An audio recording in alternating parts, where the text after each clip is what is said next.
नमस्कार, स्वागत है आपका। हर खबर देख रहे हैं आप और मैं हूं आपके साथ शाहनवाज मिर्जा। सोनाली फोगाट के शव का गोवा में पोस्टमार्टम किया गया है और इसकी रिपोर्ट सामने आ चुकी है और सोनाली के शव पर चोट के कई निशान भी बताए जा रहे हैं। वहीं शरीर के अंदर जहर की बात रिपोर्ट में सामने आई है और वहीं पर गोवा के डीजीपी ने बताया है कि मामले में हत्या की एफआईआर को दर्ज किया जा चुका है। अब गोवा पुलिस हत्या के एंगल से पूरे मामले की जांच करती हुई नजर आएगी।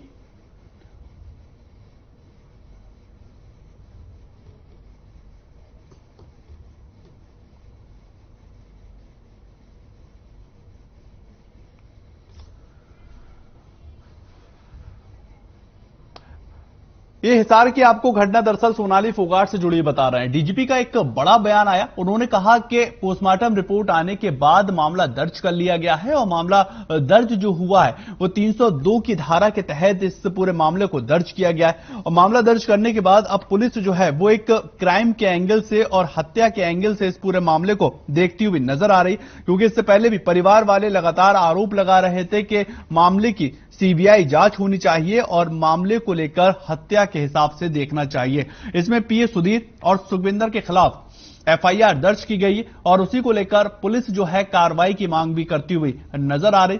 पुलिस अब आगे कार्रवाई की जो मांग है वो परिजन जो है कार्रवाई की मांग कर रहे थे। पुलिस अब इस कार्रवाई को आगे बढ़ाती हुई नजर आएगी और डीजीपी ने साफ तौर पर कहा कि 302 के तहत मामला दर्ज हुआ है और अब हत्या के एंगल से पूरी जांच की जाएगी। तो वहीं पर हर खबर की भी लगातार सोनाली फोगाट की मौत से जुड़े सवाल लगातार उठाता हुआ नजर आ रहा है कि आखिर क्या है वो महत्वपूर्ण सवाल और किन सवालों का देना होगा जवाब। हर खबर के जो सवाल है, सोनाली फोगाट को किससे था डर, एक बड़ा सवाल। सोनाली के परिजनों को पीए पर शक क्यों? सोनाली के परिजनों के आरोप कितने सही?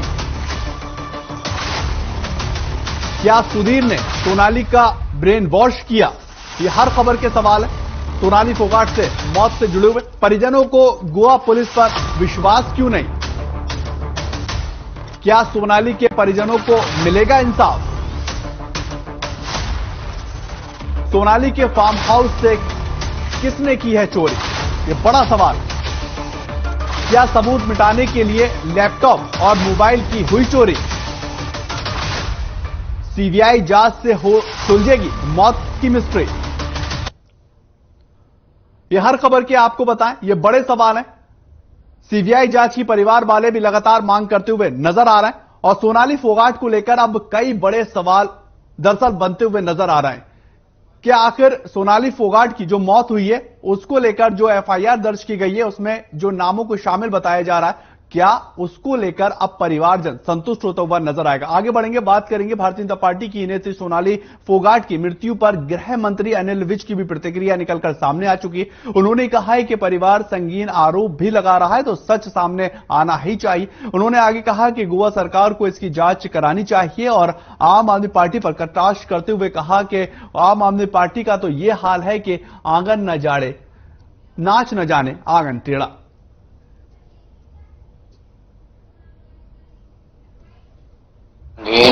आरोप लगा रहा है और इसकी उच्च स्तरीय जांच की ही जानी चाहिए ताकि जो सच है वो सामने आ सके। हाँ, नहीं करनी चाहिए गोवा सरकार को, इसकी जांच करनी चाहिए। अब आप पार्टी का तो यही हिसाब है, नाच न जाने आंगन टेढ़ा। अब अपने से उनसे संभाले नहीं जाते हैं और आरोप दूसरों पे लगाते हैं।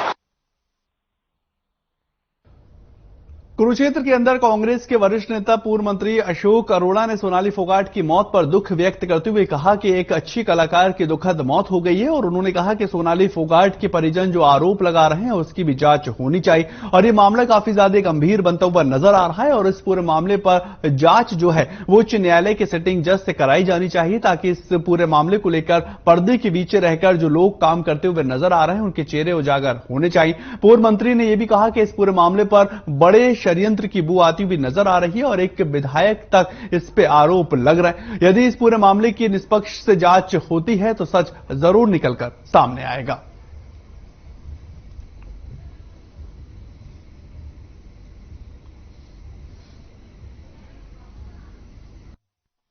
हमें दुख है उसकी, एक अच्छी कलाकार का बहुत दुख तंतु है, हमें दुख है उसकी मौत पे, भगवान उसकी आत्मा को शांति दे। परंतु जिस प्रकार से उनके परिवार के लोगों द्वारा आरोप लगाए गए हैं, ये बहुत गंभीर मसला है। इस मसले की जांच हाईकोर्ट की किसी सिटिंग जज से करानी चाहिए ताकि उसको इंसाफ मिल सके और ऐसे लोग जो पर्दे के पीछे रह के इसमें काम कर रहे हैं उनके चेहरे भी उजागर।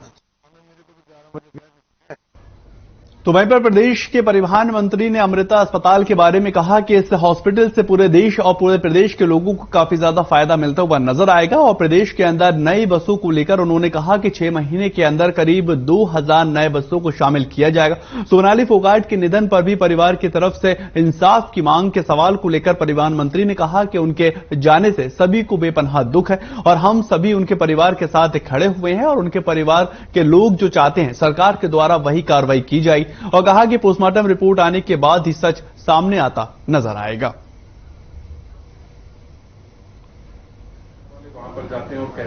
6 महीने के भीतर भीतर सरकार से हमें अप्रूवल मिल चुकी है और 6 महीने के भीतर भीतर हम 2000 के आसपास हम बेड़े में बसें शामिल करेंगे 1000 बिल्डर बस है, 550 इलेक्ट्रिकल बस है किलोमीटर, 150 बस एसी बस है और 250 मिनी बस है जो बेड़े में इस 6 महीने में शामिल कर लेंगे। आम आदमी की पकड़ में होगा। हरियाणा सरकार के सभी मंत्रियों ने घरों के बाहर किसान पंचायत करते हुए नजर आ रहे हैं और गृह मंत्री अनिल विज के घर के बाहर भी किसान टेंट लगाकर अपना डेरा जमाए हुए। किसानों ने सरकार पर उनकी जमीन हथियाने का आरोप तो लगाया है और किसानों का यह कहना है कि सरकार ने अगर उनकी जमीनों को वापस नहीं किया है तो उनकी मांगों को अगर नहीं माना गया तो आंदोलन करते हुए नजर आएंगे। साथ ही साथ उन्होंने ये भी कहा है कि मुश्तरका की जमीन के मामले को लेकर एक बार फिर से किसान प्रदेश भर के अंदर प्रदर्शन कर अपना विरोध जता रहे हैं और सरकार को चाहिए कि वो एक अध्यादेश लेकर आए और विशेष सत्र के अंदर अध्यादेश को जमीन किसानों के नाम करती दिखाई दे। वहीं पुलिस भी पूरी तरह से अपनी तैयारियों में जुटा हुआ है और किसी भी अप्रिय घटना से निपटने के लिए पुलिस बल तैयार है।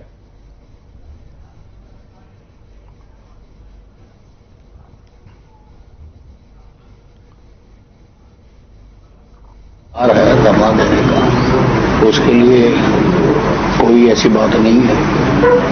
जहां तक मालिक मुसर खान का मामला है, सुप्रीम कोर्ट का आदेश है, तो हम भी अध्ययन कर रहे हैं। हमें पता है कि इससे काफी कठिनाइयां आएंगी, हम भी अध्ययन कर रहे हैं। भारतीय किसान यूनियन चिड़ोनी ग्रुप ने एक कॉल दी थी कि हरियाणा के जितने भी मिनिस्टर हैं सबके घरों के आगे जुमला मालकान का जो इशू चला हुआ है उसको लेकर धरना प्रदर्शन करेंगे 2 दिन 25-26 को।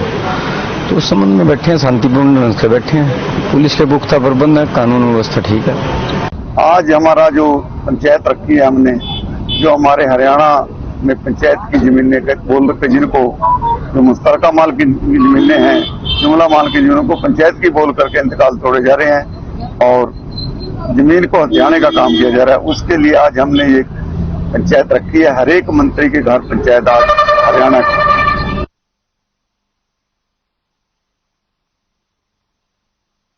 खबर यमुनानगर से आ रही है। पूरे हरियाणा के अंदर किसान यूनियन के कार्यकर्ता मंत्रियों के निवास पर जाकर प्रदर्शन कर रहे हैं और इसी दौरान किसान नेताओं की ओर से भी मंत्रियों से अपील की जा रही है कि जुमला मुश्तरका की जमीन मामले के लेकर विधानसभा का विशेष सत्र बुलाकर किसानों का जमीन जो है वो अध्यादेश लाया जाए। और यमुनानगर पहुंचे किसान यूनियन के प्रदेश अध्यक्ष गुरमान सिंह ने बताया है कि शिक्षा मंत्री का व्यवहार अच्छा नहीं रहा।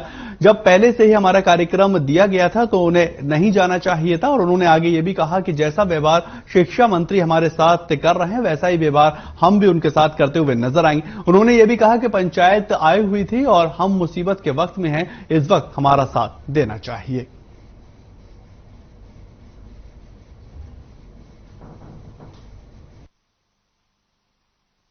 लोगों का धर्म नहीं बढ़ता, अपने धर्म से गिर रहे हैं ये लोग। और आज हम पंचायत लेके आए थे और हमारा ये भी फैसला था कि आज हम किसी को मुर्दाबाद के नारे नहीं लगाएंगे। आज हम पंचायत लेके जा रहे हैं जैसा सामाजिक तौर पे हमारे में पड़ता है और हरियाणा में तो खास तौर पे पंचायती व्यवस्था है के हम कहेंगे कि आज हमारे ऊपर मुसीबत है, आपका जो कानून है वो गलत है और आप विधानसभा का स्पेशल सत्र बुला के जो है वो जो जमीनें जिसके खाते से छुटी हैं उसी के नाम करें। ये यमुनानगर की आपको दरअसल खबर बता रहे हैं, जहां पर मंत्रियों के आवास पर धरना देते हुए किसान नजर आ रहे हैं और वो ये कह रहे हैं कि जो हमारी मांगे हैं, विशेष विधानसभा का सत्र बुलाया जाए और हमारी मांगों को तुरंत पारित किया जाए। खबर अंबाला से आ रही है, जहां पर अंबाला छावनी के अंदर बाल कल्याण परिषद आरपीएफ और एंटी ह्यूमन ट्रैफिकिंग की टीम ने गुप्त सूचना के आधार पर एक बड़ी कार्रवाई करते हुए अंबाला छावनी रेलवे स्टेशन पर ट्रेन को रोककर छापा मारकर 18 बच्चों को बरामद किया। इनको बिहार से लुधियाना ले जाया जा रहा था और पुलिस के अनुसार यह मामला मानव तस्करी और बाल मजदूरी से जुड़ा हुआ बताया जा रहा। बचपन बचाओ आंदोलन के सदस्य ने जानकारी देते हुए बताया है कि इस पूरे मामले में बच्चों की काउंसलिंग बाल कल्याण परिषद की जा रही है और मामले में कार्रवाई करते हुए कई संदिग्ध लोगों से पूछताछ भी की जा रही है।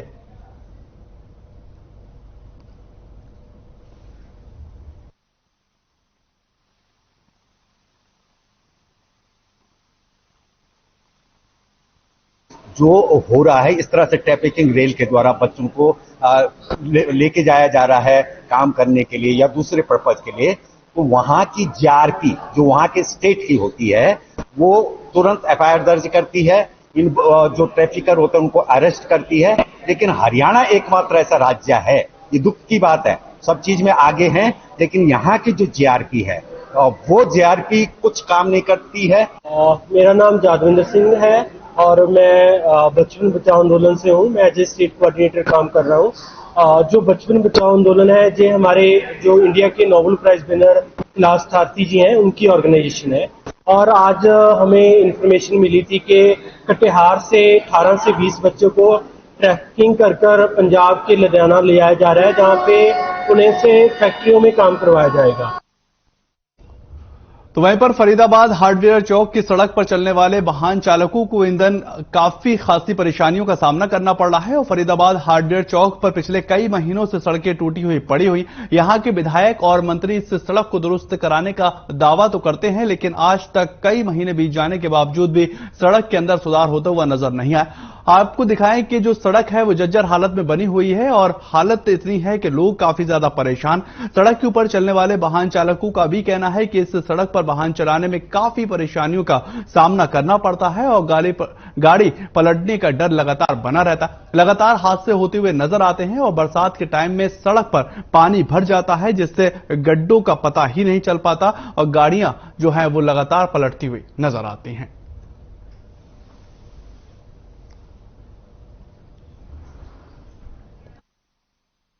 सर यहाँ पर बहुत परेशानी होती है, बाइक से आते हैं, ये ऊंचा नीचा हो रहा है, कई बार गिरने का खतरा भी रहता है और बारिश के टाइम में तो यहाँ पर बहुत सारा पानी भर जाता है, निकलना बहुत मुश्किल होता है, निकला भी नहीं जाता है। अभी तक तो नहीं बना सर, काफी टाइम हो गया। परेशानी आती है, ये रोड पे गड्ढे हैं, पूरे टूट जाते हैं, कभी गाड़ी पलट जाते हैं, बस यही परेशानी तो परेशानी।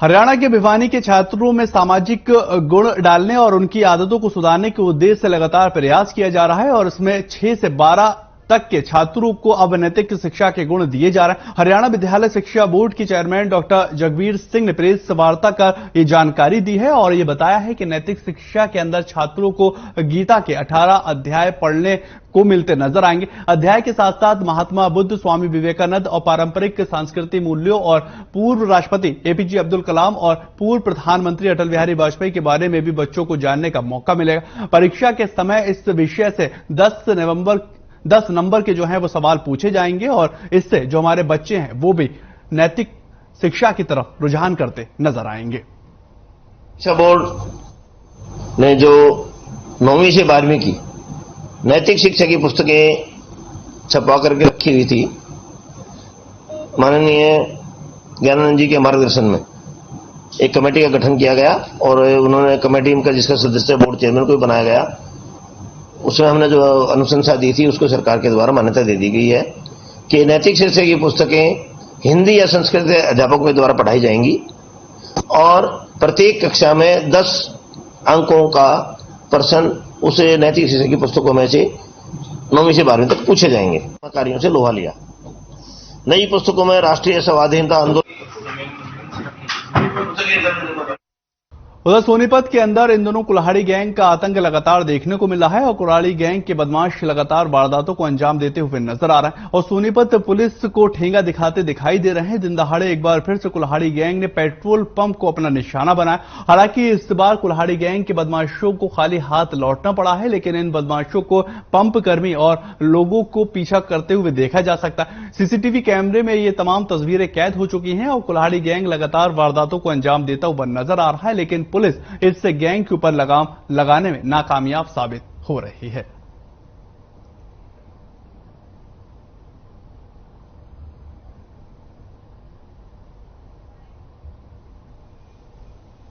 दो लड़के आई बाइक पे, ब्लैक कपड़े पे, पल्सर गाड़ी थी, आते ही सेल्समैन का कुल्हाड़ी मारी है, दूसरे ने पिस्तौल लड़ा दी, तो इतने में हम भाग के सारे अल्लाह करे आप पकड़ो पकड़ो में भाग लिए। कई पंपों पे कर चुके हैं, कैश लूटते हैं, लेकिन सब स्टाफ डरा हुआ है, सब अपने आप को सुरक्षित मान रहे हैं, लड़के काम करने को तैयार नहीं है। तो जो ये लूट की घटना है ये मेरे पेट्रोल पंप पे भी हुई थी 10 तारीख को। तो मैं यही कहना चाहता हूँ आप लोगों के माध्यम से सरकार को, हर आदमी डरा हुआ है, हर पेट्रोल पंप का कारिंदा डरा हुआ है, हर मालिक डरा हुआ है। हमारे कारिंदों के घर वालों ने ये कहना शुरू कर दिया भाई नौकरी छोड़ दो।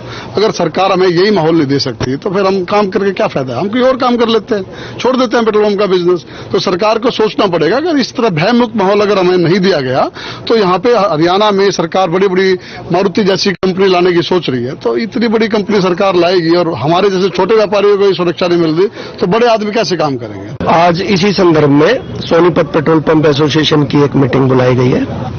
पेट्रोल पंप डीलर एसोसिएशन के जनरल सेक्रेटरी की हैसियत से आपको ये बता रहा हूं कि आज की मीटिंग में सभी डीलर्स ने एक मत होकर के फैसला किया है कि कल सुबह 6 बजे से सारे पेट्रोल पंप जो है हड़ताल पर रहेंगे और सरकार की ये जो सोई हुई सरकार है इसकी नींद जगाने के लिए हम मजबूर हुए हैं कि इस कदम को जनता की, हमें पता है कि जनता को इससे तकलीफ होने वाली है, लेकिन हम मजबूर हैं। हमारे जो कारिंदे हैं, हमारे जो सेल्समैन स्टाफ है, वो बड़ी दहशत के माहौल में अपनी ड्यूटी कर रहे हैं। इसके ऊपर मेरे एसपी साहब से बात हुई है और मैं ये जो भी हैं इनके खिलाफ सख्त कार्रवाई होगी, कोई बख्शा नहीं जाना चाहिए, क्योंकि जहां भी आपने इंडस्ट्री चाहिए, काम चाहिए, सबसे पहले लॉ एंड ऑर्डर मजबूत होना चाहिए। इसके ऊपर हम कह रहे हैं, अगर ये बात बिल्कुल सही है, लॉ एंड ऑर्डर सबसे इम्पोर्टेंट है, वो जरूरी है।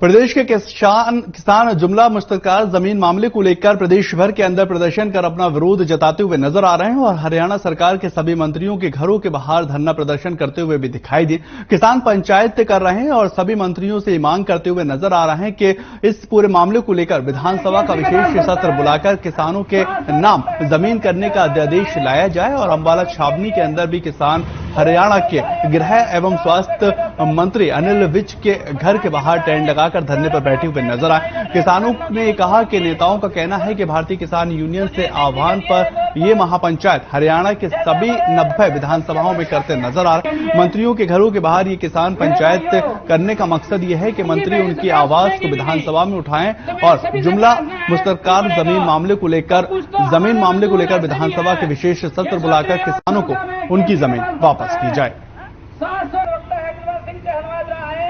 और 2 मिनट के लिए और भी कोई भाई अपने विचार रखना चाहते हैं, प्रधान जी बताएं बराड़ा में आप कैसे लड़ाई लड़ रहे हैं किसानों की, मजदूरों की। और सुरजीत सिंह जी के लिए एक और बात, जैसे हमारे सबकी आवाज उठाते हैं लिए मेरे भाइयों, इनकी पहली सरकार सुनेगी भी नहीं, तो मेरी सभी से प्रार्थना है नहीं पड़ेगा। और कुछ तो हमारे मजदूर ऐसे भी हैं।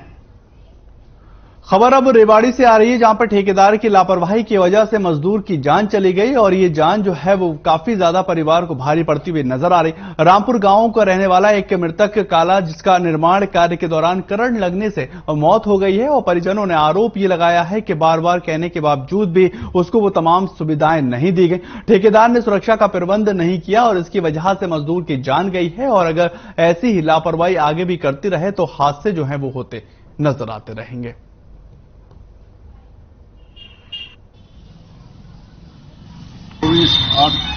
22 की बात है, बाड़ावास गांव में किसी कंस्ट्रक्शन का काम चल रहा था, दुकान वगैरह का जी। तो ये लेबरमैन था, भाई अपने सेटरिंग का काम कर रहा था, उसमें सरिया से ऊपर बिजली का तार जा रहा था, उसे टूट है, ऐसी मौत हुई। कह रहे 11,000 वोल्टेज की लाइन थी वहाँ। हाँ, 11,000 वोल्टेज। तार नंगे थे, केबल भी गुजर रही थी कुछ यहाँ पे, और मोटी केबल भी प्लास्टिक के कवर से वो नंगी पड़ी थी। उस के एवज में इन्होंने मालिक को, ठेकेदार को, दोनों को बताया कि जी यहाँ पे काम करने के लिए जान को खतरा है। उन्होंने काम पे जाने के लिए मना भी कर दिया, लेकिन फिर भी उन्होंने कहा कि नहीं, कुछ नहीं होने वाला, हम वहाँ पे पूरे आपकी सुरक्षा का इंतजाम कर देंगे। वो चले गए कर, और वहाँ पे उन्होंने कोई सुरक्षा का इंतजाम नहीं किया। ठेकेदार उसको धरा के, जो काला मृतक है उसको धरा के नीचे आ गया। उसी दौरान ये दुर्घटना घट गई। बीमा ले गया। कौन है बीमा? जो साइड में सरिया ठेका लेता है। अच्छा, फिर जी वो उसने दुर्घटना होगी वहाँ पे जाके। हमने एक तार जा रहा है केबल का, एक काला केबल का तार जा रहा है मालिक के वहाँ से और वो घर तक नीचे से, उस तार था ना, उस तार से दुर्घटना, वो तार उसने करा ना, उस तार से हो गया वो करंट आ रहा था। हाँ जी, तो क्या हमने मौके पे हो, जब मैंने मालिक उससे कहती थी बीमा से भाई तार हटवाओ, कहने के बावजूद नहीं हटा, बावजूद से हादसा हुआ है। चलिए फिलहाल इस बुलेटिन में इतना ही। ताज़ा खबरों के लिए आप लगातार बने रहे हर खबर के साथ।